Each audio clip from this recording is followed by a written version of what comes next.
نام ہے رحمان تیرا، ہم بڑے نادان ہیں، بھول ہو جاتی ہے آخر کیا کرے انسان ہے،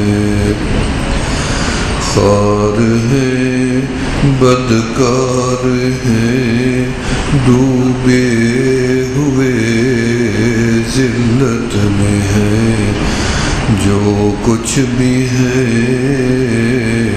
تیرے محبوب کی امت میں ہے، نہ دنیا سے نہ دولت سے نہ گھر آباد کرنے سے تسلی دل کو ہوتی ہے، اللہ کو یاد کرنے سے، اللہ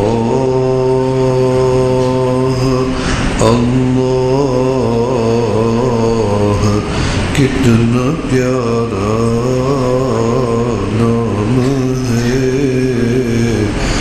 جو ادب سے نام لے لائق انعام ہے۔ دوستو اور بزرگوں، ہماری خانقاہ پر المصطفیٰ ٹرسٹ میں حسب سابق یہ ہمارا سالانہ روحانی نقشبندی مجددی اجتماع ہے۔ اس اجتماع کا آغاز کرنے والی ہماری محبوب شخصیت عظیم روحانی پیشوا حضرت ڈاکٹر غلام مصطفیٰ خان صاحب رحمۃ اللہ علیہ تھے۔ اللہ ان کی قبر پہ کروڑوں رحمتیں نازل فرمائیں اور ہمارے حضرت کے فیضان کو رہتی دنیا تک جاری و ساری فرمائیں۔ ان کا اخلاص ہے کہ آج بھی ان کا گلشن آباد ہے، یقیناً یہ ایسا ہی رہے گا اور اس سے بڑھے گا، اور جانشین مکرم ہمارے حضرت ڈاکٹر حافظ منیر احمد خان صاحب، اللہ تعالیٰ ان کی جملہ دینی خدمات کو قبول فرمائے، ان کی عمر میں صحت میں اور اس فقیر کی صحت میں بھی برکت عطا فرمائے۔ دوستو، خانقاہوں میں اللہ اللہ ہوتا ہے، اللہ اللہ سکھایا جاتا ہے، مخلوق خدا کو خالق کے ساتھ ملایا جاتا ہے، اس کے طریقے سمجھائے جاتے ہیں۔ کسی انسان میں کمی کوتاہی ہو تو وہ نشاندہی کی جاتی ہے، وہ اس کا ازالہ کر لیتے ہیں۔ خانقاہ ایک تربیت گاہ ہوتی ہے۔ دنیا میں انقلاب تلوار سے نہیں آیا، گولی سے نہیں آیا، دنیا میں انقلاب اصلاح قلب سے آیا ہے۔ جب انسانوں کے دل ٹھیک ہوئے تو انسان ٹھیک ہو گئے، اور دل کے اوپر محنت دل والے ہی کرتے آئے ہیں۔ جب سے دل کے اوپر محنت کی کمی آئی ہے، دنیا میں بے چینی اور اضطراب بڑھ گیا ہے۔ لہذا اس بے چینی کو دور کرنے کے لیے ہمیں واپس آنا پڑے گا جہاں سے ہم بھٹک گئے تھے اور دور راہوں پہ چلے گئے تھے، اور ایسے اندھیروں میں جا کے پھنس گئے یا ایسی دلدل میں جا کے دھنس گئے کہ آج اللہ نے ہمیں پھر موقع دیا کہ ہم واپس اسی راہ پہ آ گئے۔ یقیناً رب ذوالجلال نے ہمیں اس راستے پہ آنے دیا۔ میں آپ کو کوئی لمبی چوڑی تقریر نہیں کروں گا، صحت کچھ ٹھیک نہیں ہے۔ مختصر سی بات یہ ہے کہ اپنا تعلق اللہ کے ساتھ بھی جوڑیں اور اللہ والوں کے ساتھ بھی جوڑیں، اور جو قریب ہو اس کے ساتھ تعلق کو قائم رکھیں۔ آپ ڈھونڈیں بایزید بستانی، شفیق بلخی، معین الدین چشتی اجمیری، علی حجویری، بہاؤالدین نقشبند، امام ربانی، حضرت مجر ثانی رحمۃ اللہ علیہ، تو ایسی ہستیاں دنیا میں موجود نہیں ہیں۔ لہذا جو موجود ہیں ان کو غنیمت سمجھیں۔ ایک دن آئے گا کہ آپ کی آنکھیں ترس جائیں گی ڈھونڈتے ڈھونڈتے، ایسے لوگ بھی آپ کو نظر نہیں آئیں گے۔ تو لہذا نبی علیہ السلام کا زمانہ بھی نہیں رہا، تابعین کا بھی نہیں رہا، تبع تابعین کا بھی نہیں رہا، ائمہ مجتہدین کا بھی نہیں رہا۔ آج یہی زمانہ ہے جس میں ہم آئے ہیں۔ لیکن یاد رکھو، رسول اللہ صلی اللہ علیہ وسلم ایک مرتبہ اپنے اصحاب میں بیٹھے تھے اور آپ نے زور زور سے پکارنا شروع کر دیا، احبائی احبائی احبائی۔ اصحاب کرام قریب آئے رضوان اللہ علیہ اجمعین، یا رسول اللہ صلی اللہ علیہ وسلم آپ نے کس کو پکارا؟ ہمیں؟ فرمایا نہیں۔ کیا ہم آپ کے احبا نہیں ہیں؟ فرمایا نہیں، آپ تو میرے اصحاب ہو۔ تو فرمایا پھر احبا کون ہے؟ فرمایا جنہوں نے مجھے نہیں دیکھا وہ میرے احبا ہیں۔ تو ہمارا جو درجہ ہے وہ رسول اللہ صلی اللہ علیہ وسلم نے بتا دیا کہ ہم اللہ کے حبیب کے احبا ہیں،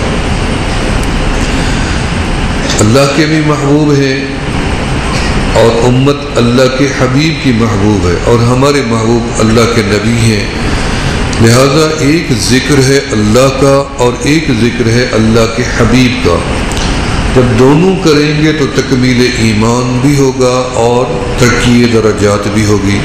جیسے کشتی چلتی تھی، آج کل تو انجن آ گئے، جدید دور آ گیا۔ پہلے جب کشتیاں چلتی تھی تو ان کو دونوں طرف سے چپو مارا جاتا تھا، تب کشتی رواں دواں ہوتی تھی، ایک طرف سے نہیں ہوتی تھی۔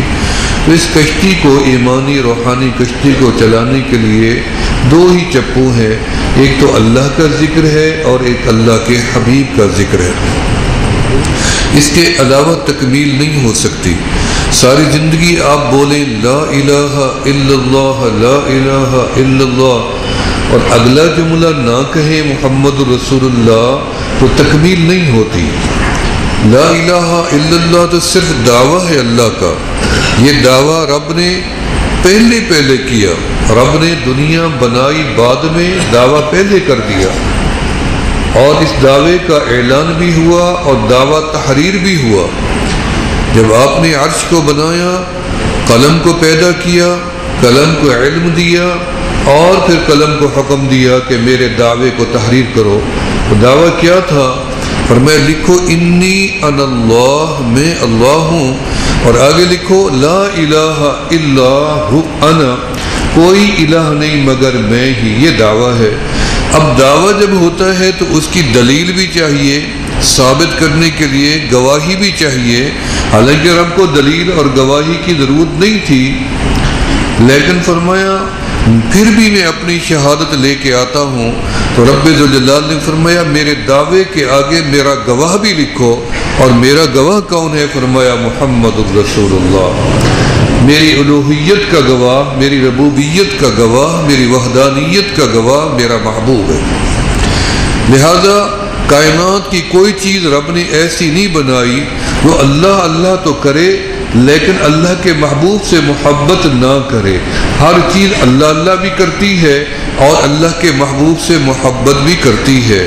سیدنا آدم علیہ نبینا علیہ الصلوۃ والسلام کو جب رب ذوالجلال نے پیدا فرمایا، خلقتہ بیدی، اپنے ہاتھ سے بنا دیا۔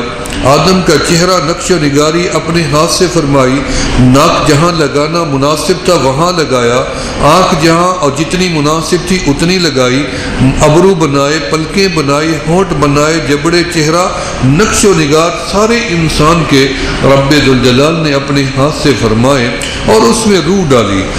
جب روح ڈالی، آدم علیہ السلام فرماتے ہیں کہ روح جب میرے حلق تک آئی تو میری آنکھ بھی کھل گئی اور میری سماعت بھی بحال ہو گئی، اور مجھے بصیرت اور بصارت دونوں مل گئی، شعور بھی مل گیا، پہچان بھی مل گئی۔ تو میں نے جب انہی آنکھوں سے دیکھنا شروع کیا تو پہلی نظر میں جو چیز مجھے نظر آئی اللہ کے عرش کے اوپر لکھی ہوئی وہ یہی تھی، لا الہ الا اللہ محمد الرسول اللہ۔ تو آپ نے وصیت فرمائی اپنے بیٹے کو سیدنا شیس علیہ السلام کو، میرا بیٹا جیسے میں اللہ کی تعریف کرتا رہا اور اللہ کے حبیب کی بھی کرتا رہا، تم بھی ایسے ہی کرنا، اللہ اسی ذکر کو پسند فرماتے ہیں۔ اسی لیے تو رب نے ہمیں بتا دیا کہ ان اللہ وملائکتہ یصلون علی النبی یا ایھا الذین آمنوا صلوا علیہ وسلموا تسلیما۔